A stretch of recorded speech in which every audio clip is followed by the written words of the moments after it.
ইসলামী bank সফলভাবে উদ্ধার করেছে তাদের হ্যাকড হওয়া অফিসিয়াল ফেসবুক পেজটি। শিগগিরই আসনভিত্তিক একক প্রার্থীকে গ্রিন সিগন্যাল দেবে বিএনপি, বলেছেন সালাউদ্দিন আহমেদ। জামায়াত নেতা গোলাম পরোয়ার জানিয়েছেন, জামায়াতের নির্বাচনী প্রস্তুতি সম্পূর্ণভাবে শেষ হয়েছে।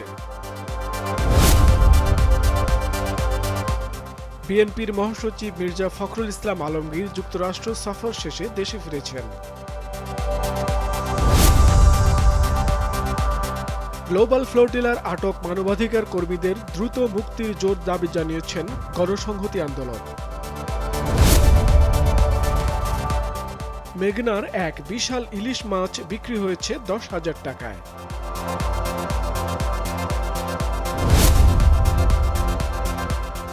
হজ যাত্রীদের কোটা পূরণে ধর্ম মন্ত্রণালয় জরুরি নির্দেশনা জারি করেছে আজ।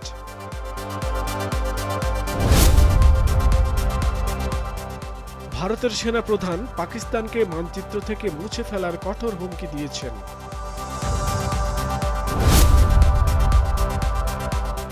চিত্রনায়িকা পরিমণি জানিয়েছেন, নিজের বাচ্চা নিয়ে তিনি সেঞ্চুরি করতে চান।